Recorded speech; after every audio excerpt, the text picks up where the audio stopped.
Okay, I guess I am live and I am very orange.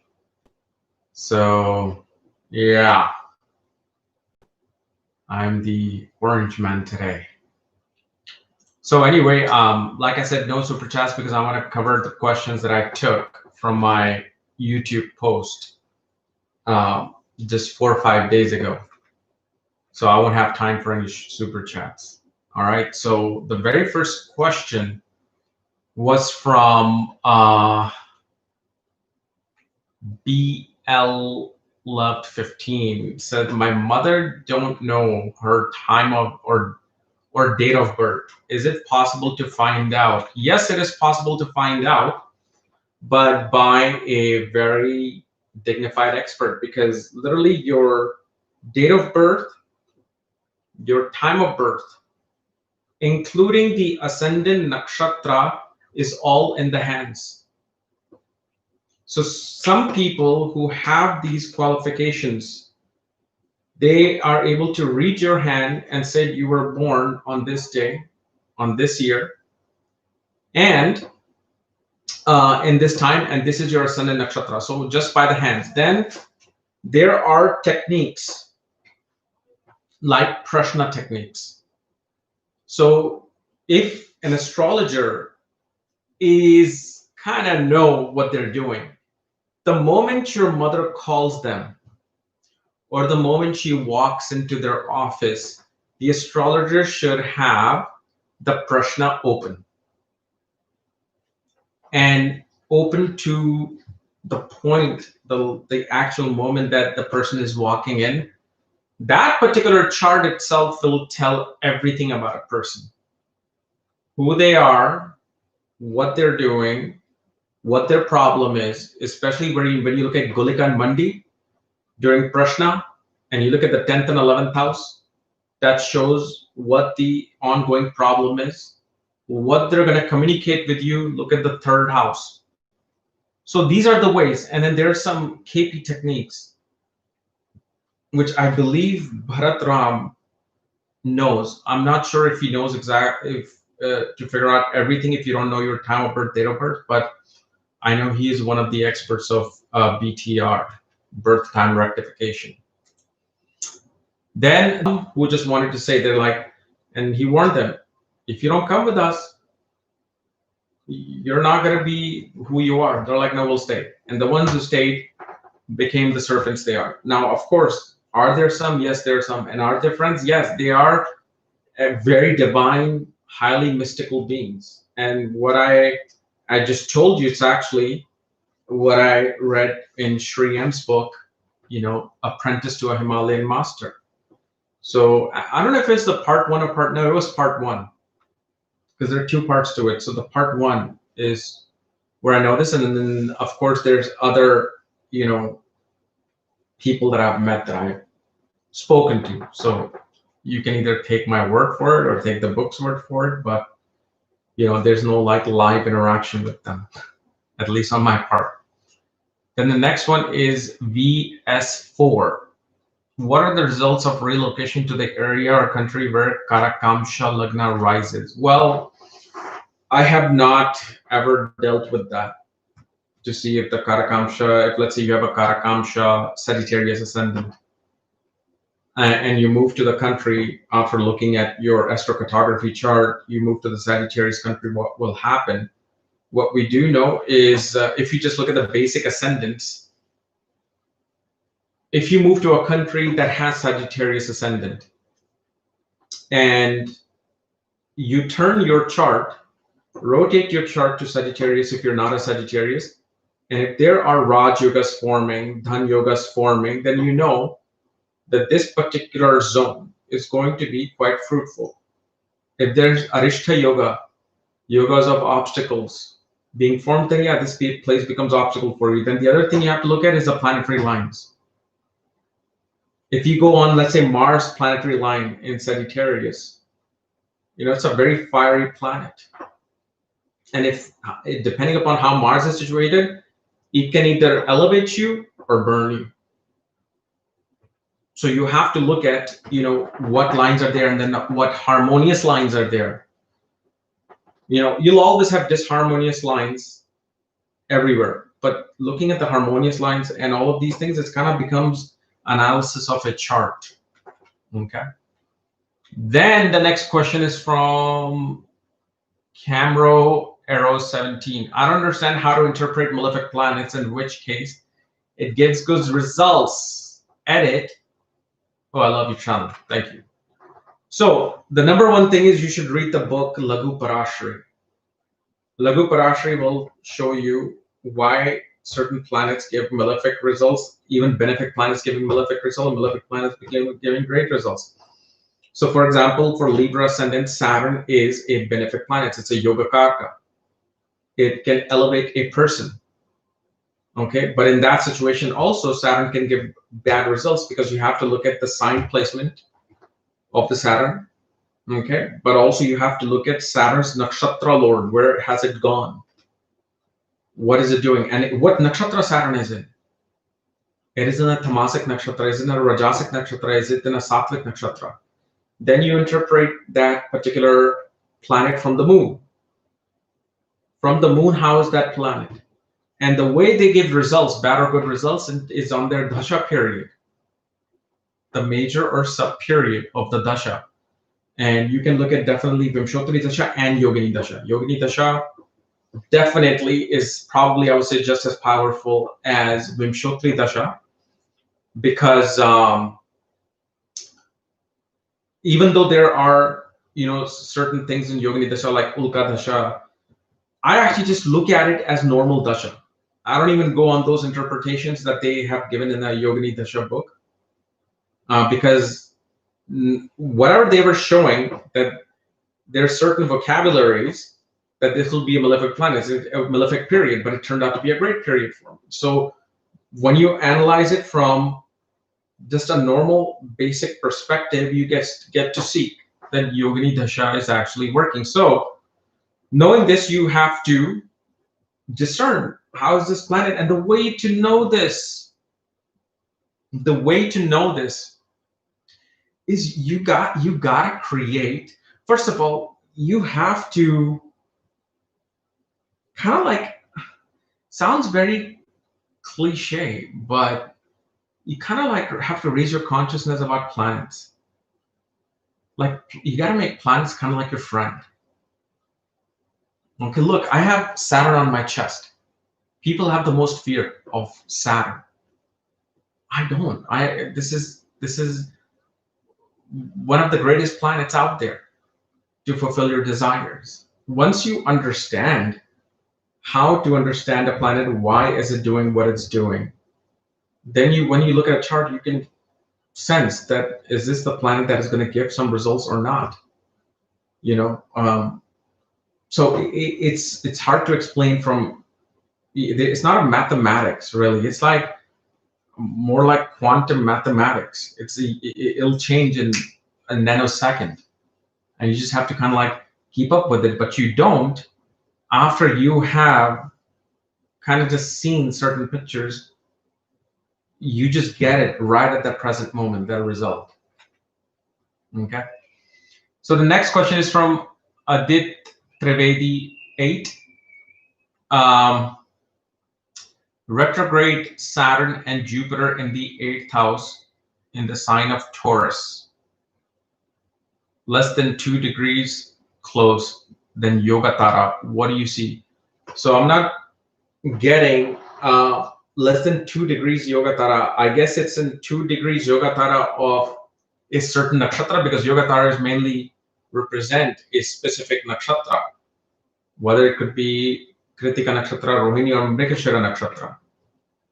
Okay, but Saturn and Jupiter retrograde will really show a person's life being transformed, by dealing with, first of all, the married life. Married life is going to have major rules and regulations that you will have to abide by and deal with. And especially, you will tend to attract opposite of orthodox family. Like, if you're married into a family which is very religious, very, contemporary, You're going to be attracting a family which is going to be completely opposite, maybe a bit chaotic, maybe atheist. Okay, and Jupiter and Saturn conjunction retrograde obviously shows that there is some karma to pay to a guru, because usually it can show that you may not have given donations to a guru or to some sage when you needed to and you didn't do it, even when you had the funds. And these are some other interpretations, but again, if we know, where is sun and moon from Jupiter and Saturn, then we get more. And then once we know the nakshatra, we get more. But usually it'll show major problems with authorities. One, you will not like following rules. You will love breaking rules. Okay. And those are the things that will bring transformation in your life. Now, would it be for good or bad? Well, that all depends on the whole chart, not just this one placement. The next question is from Aqua Blue. What is the difference between 8th house from the moon chart and 8th house from the ascendant chart? Interesting question. It's actually the same. First thing is first, you always want to study a chart from the ascendant and the moon. Okay. It'll with the same dynamics. If 8th house is transformation, death and rebirth, insurance, inheritance, wills and states, hidden things, hidden politics, it'll be the same from the moon. But 8th from the moon will represent what fear does a person have? What is the hidden fear that a person has that can manifest? Because mind is so powerful that when you think about something negative, it can happen. It can become positive. It can become into a positive manifestation. So 8th from the moon will represent what the mind is more fearful of, that it doesn't want to even look at that. Okay. Then it's next question is from Vittoria Thioni. When a malefic planet is debilitated and retrograde and looks at the moon with a mutual aspect, what is the impact on the moon? Well, it depends. First of all, with whatever planet that aspects the moon, it impregnates the moon, because moon is the womb. It gets impregnated with any planet that is conjunct or it aspects. Now, if you have, let's say, retrograde Mars looking at moon, a person will have bursts of anger upon them. They will have major battles with their spouses. They will also deal with a lot of cuts and bruises. Okay. Women can have irregular menstrual cycle. If it's Saturn, a person becomes more worrisome and pessimistic. A person will always, look at a glass half empty than half full. So you have to look at which planet is actually aspecting the moon. But what also shows, it can bring a very crude mind. Like Saturn's impact on the moon can make a person so reserved on their belief system that even if it's a wrong belief system, they will follow it through. Like some of these impacts can make a person some dictator, a general, somebody who could be in some kind of a communist or socialistic country, and they feel like it's my law, my way, and nothing else matters with Saturn. So these are the things that can come about, but again, you have to see what are the house placements. So let's say, for example, if it happens in 4-10 axis, 4-10 axis will definitely give some psychological issues to an individual with this particular moon. Like they will not even have that vision to see if I am right or wrong. Some people are like, yeah, I'm wrong, but I still have to do it. But they may not even have that particular vision. Okay. The next one is from Shinky Nick 3. Why do siblings have intense rivalry that lasts for many years. How do we see this in a chart? Well, if it's lasting, if it's not a lifetime, then it definitely depends upon the dasha.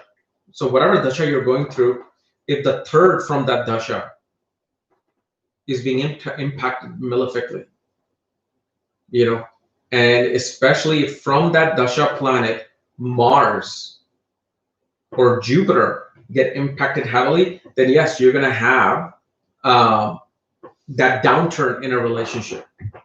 But if it's a lifelong, then you look at the chart from the ascendant, but you look at the Drikna chart. And especially look at definitely the impact of Mars and Saturn on the Drikna and the 3rd and 11th house.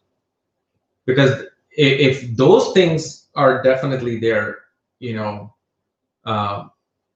somehow bringing the downfall in those houses, then yeah, it's like a lifelong, no matter what dasha comes in, what period comes in, maybe a dasha will just lower that animosity down, but it's always going to be there. Okay.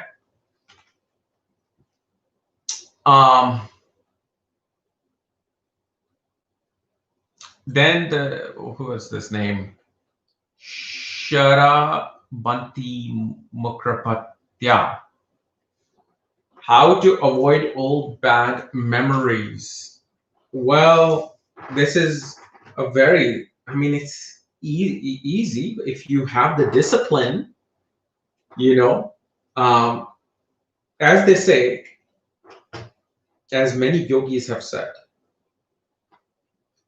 is that if you can master one mudra, there are 84, you know, yoga postures out there, mudras out there.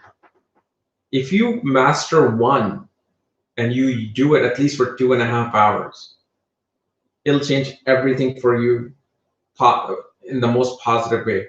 Your old memories will just disappear, kind of like, you know, a hard disk being removed. So again, meditation, but again, a meditation which is guided. Meditation is not just simply you sitting with your eyes closed. No, there is a process that occurs in a proper meditation. Certain techniques are used in a meditation, and what it does, it starts erasing these little hard drives that are kind of like linked, you know, invisibly onto your DNA. This is the way that I know. But of course, you want to go for, you know, some professional help. They can do that as well. You know, there's all kinds of modern medicine that can help you. Going to a psychologist, psychiatrist will help you. But naturally, yeah, it's a long drawn process. But again, it's a process that not only erases the bad memories, but it's like brings in more than what you've been asked for.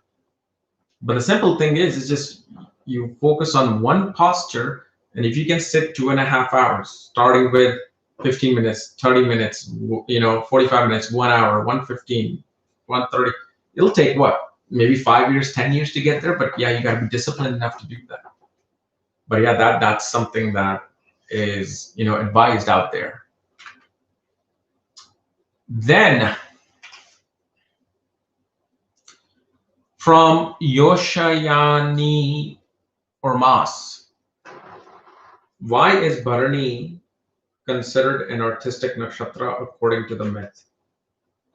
Well, okay, many will think, you know, that it's ruled by Venus, so of course a person is going to be creative. But actually, many times I see Bharani people who are in fields of law, who are in, you know, fields related to management. But the reason why they are creative, because I do see that they are creative, is depending upon the degree. From 19th degree to 26th degree, if the Bharani individual is there, they're going to be extremely artistic. Why? Because directly opposite to it would be the Yoga Tara of Vishaka, along with the Nakshatra of Vishaka. And Vishaka is all about dealing with colors, patterns, designs. Before that, it does become a Swati nakshatra, where simply a person looks for more freedom, wants to love for spreading information. But truly, what I've seen is from 19th to 26th degree, that portion where directly opposite is, the Vishaka nakshatra, because opposite nakshatras are just as alive as the nakshatra that the planet is sitting in, or even your ascendant nakshatra is sitting in. Okay. Then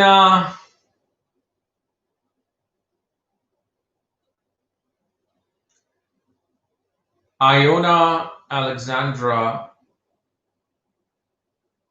asked, what is the effect of Ketu transiting over natal Jupiter, Sun, Moon, Mercury, Pluto in Scorpio? Well, one thing, again, just this one thing, I can give you a million things. But if you knew the house, it would make things easier. I don't know if you said that. Oh, for Sagittarius is Lagna. Okay, that makes sense.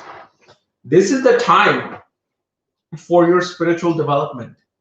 This is the time where you're going to feel like just wanting to detach yourself from majority of the family, detaching yourself from the things that you want externally. This is actually probably a blessing of Ketu going over such planets, especially with obviously Pluto being there.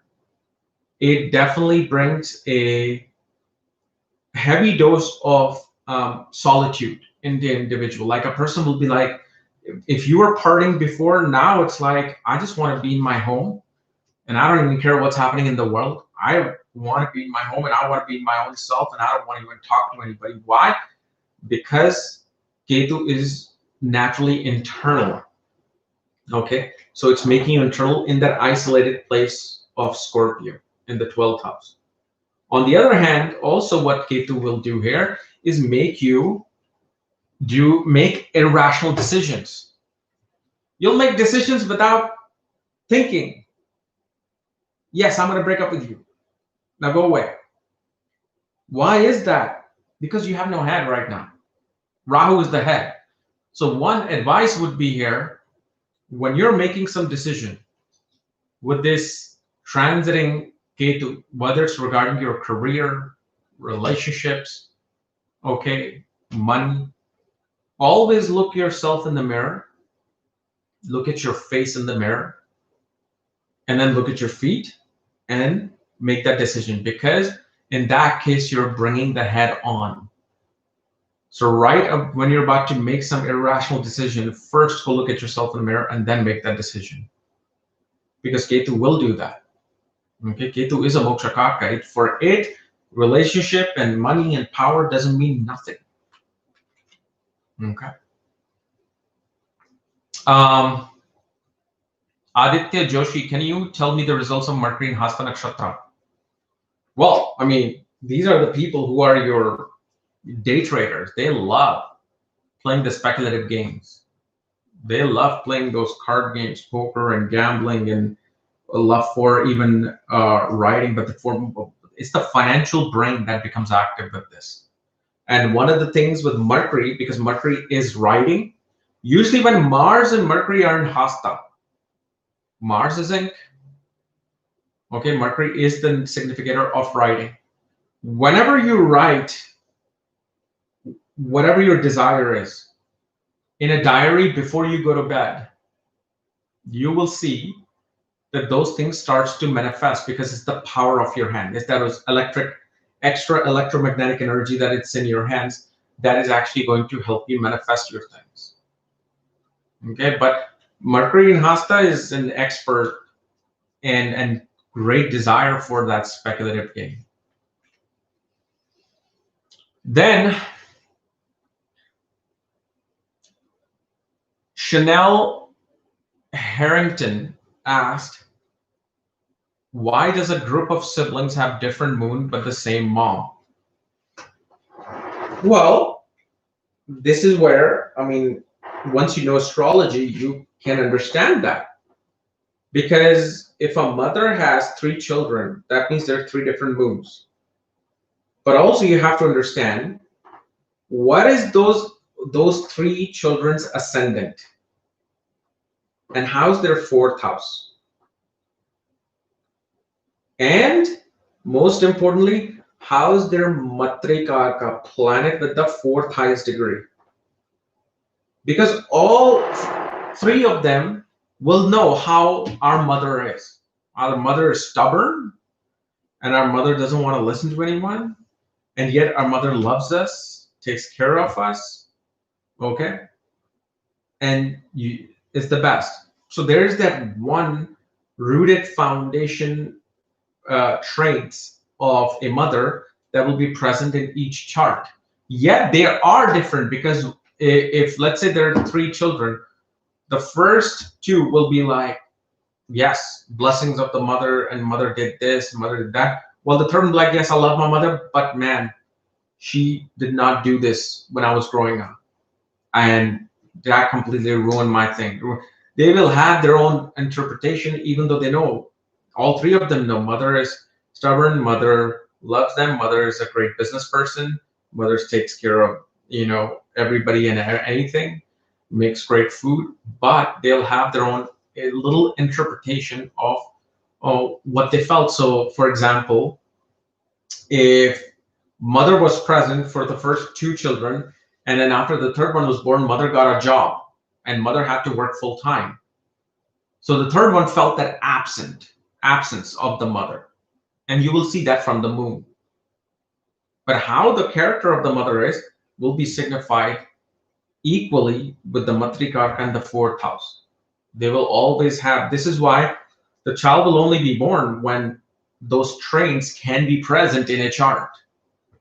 Okay. The next one, Shashi Dhankar. What placement speaks of being a successful astrologer? The number one placements are whenever the 9th and 10th lord are connected with each other. 9th lord and 10th lord are either in conjunction, in mutual aspect, or in sukshma parivartan, meaning they have exchanged each other's nakshatra or exchanged each other's signs. Then Jupiter and Rahu should have a strong connection with the second house and 10th house. At the same time, Venus and Mars should be kendra from each other. And at the same time, 5th house has to be powerful. 5th house has to be powerful. And especially nakshatras like Anuradha, Jyeshtha, Purva Falguni, you know, Satabisha, and Mula. There was another one actually, Uttarashada. These are some of the most common nakshatras you will find with people in these, you know, profession, including, I don't know if I said Pushya. So that has to be there. Okay. And also you will see Mars should also have some relationship with Mercury, because it's logic. It's just, you're dealing with logic and you're dealing with calculative analysis. You should be able to do that when Mars and Mercury have that relationship.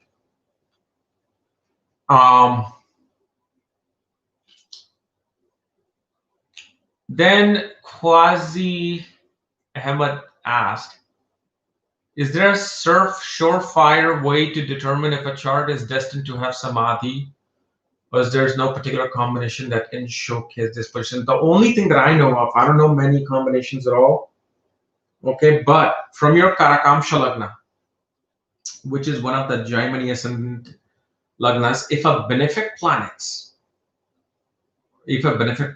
or planets impact the 12th house, or a benefic sign is present without a malefic planet sitting on it in the 12th house, then that is one of the positions that can show that a person will be able to achieve or go to a better, higher world, which means you have to somehow go willfully where the soul exits from the top instead of the bottom. Okay. But yes, there are I am pretty sure there are many. Actually, even Saturn-Ketu conjunction upon Venus, or Saturn-Ketu impacts Venus, shows a spiritual yogi. But again, samadhi is something completely different.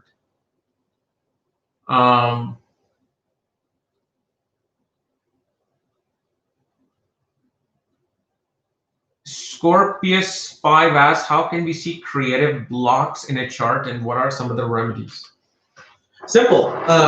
Whenever you have Moon, Venus, or Jupiter hemmed between malefics, yet they are showing that you have a creative potential, writing potential, painting, digital artistry, photography. You have these potential, but you just run into these blocks, like the streaming is not coming in, and that usually happens when the malefics are hemming them on both sides of that particular house.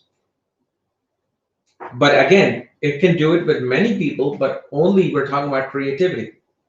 That means certain nakshatras, certain sign placements have to be there. Certain houses, like 3rd, 5th, 10th, and 12th house have to be present. 8th house has to be present. These are especially moksha houses are very creative houses, because an artist wants to do what? Artist wants to escape. They escape through their art. But that's one big one that you can see with the creative blockage. Then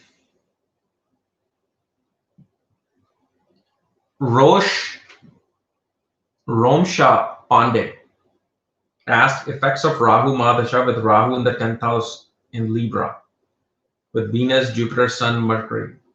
Rahu's in Vishaka Nakshatra. I mean, my God, this is a period for you to do photography. This is the period for you to go into performing art. This is the dasha that is going to elevate your creative success, including even writing, because I do see here that your Saraswati yoga should be forming here. Venus, Jupiter, but yeah, your Saraswati yoga is forming. And this either shows somebody who goes deep into scientific work, like scholarly work, or you will express yourself creatively and artistically. And this is the period that is going to be the one to help you do it.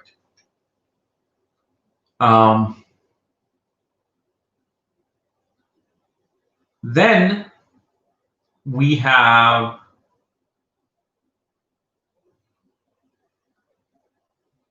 Chaira Runino.